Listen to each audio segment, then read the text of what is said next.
আমি কি রকম ভাবে বেঁচে আছি তুই এসে দেখে যা নিখিলেশ। এই কি মানুষ জন্ম, নাকি শেষ পুরোহিত কঙ্কালের পাশা খেলা। প্রতি সন্ধেবেলা আমার বুকের মধ্যে হাওয়া ঘুরে ওঠে, হৃদয়কে অবহেলা করে রক্ত। আমি মানুষের পায়ের কাছে কুকুর হয়ে বসে থাকি, তার ভেতরের কুকুরটাকে দেখব বলে। আমি আক্রোশে হেসে উঠি না, আমি ছারপোকার পাশে ছারপোকা হয়ে হাঁটি, মশা হয়ে উড়ি একদল মশার সঙ্গে। খাঁটি অন্ধকারে স্ত্রীলোকের খুব মধ্যে ডুব দিয়ে দেখেছি দেশলাই জেলে। ও গাঁয়ে আমার কোনো ঘর বাড়ি নেই। আমি স্বপ্নের মধ্যে বাবুদের বাড়ির ছেলে সেজে গেছি রঙ্গালয়ে। পরাগের মতো ফুঁ দিয়ে উড়িয়েছি দৃশ্যালোক। ঘামে ছিল না এমন গন্ধক যাতে ক্রোধে জ্বলে উঠতে পারো। নিখিলেশ, নিখিলেশ, তুই একে কি বলবি? আমি শোবার ঘরে নিজের 2 হাত পেরেক বিঁধে দেখতে চেয়েছিলাম যিশুর কষ্ট খুব বেশি ছিল কিনা।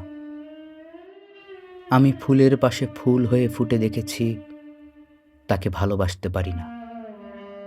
আমি কপাল থেকে ঘামের মতন মুছে নিয়েছি পিতামহের নাম। আমি শ্মশানে গিয়ে মরে যাবার বদলে মাইরে ঘুমিয়ে পড়েছিলাম। নিখিলেশ, আমি এই রকম ভাবে বেঁচে আছি। তোর সঙ্গে জীবন বদল করে কোনো লাভ হলো না আমার। একই নদীর তরঙ্গে ছেলেবেলার মতো ডুব সাঁতার, অথবা চশমা বদলের মতো কয়েক মিনিট আলোড়ন, অথবা গভীর রাত্রে সঙ্গম নিরত দম্পতির পাশে শুয়ে পুনরায় জন্মভিক্ষা। কেননা সময় নেই। আমার ঘরের দেয়ালের চুন ভাঙা দাগটিও বড় প্রিয়। মৃত গাছটির পাশে শুয়ে উত্তরের হাওয়ায় কিছুটা মায়া লেগে আছে। ভুল নাম, ভুল স্বপ্ন থেকে বাইরে এসে দেখি উই পোকায় খেয়ে গেছে চিঠির বান্ডিল। তবুও অক্লেশে হলুদকে হলুদ বলে ডাকতে পারি।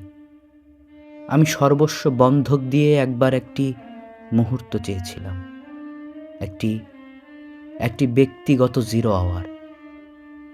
ইচ্ছে ছিল না জানাবার এই বিশেষ কথাটা তোকে।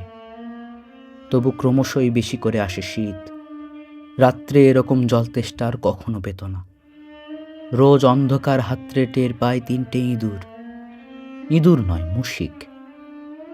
তাহলে কি প্রতীক্ষায় আছে অদূরেই সংস্কৃত শ্লোক?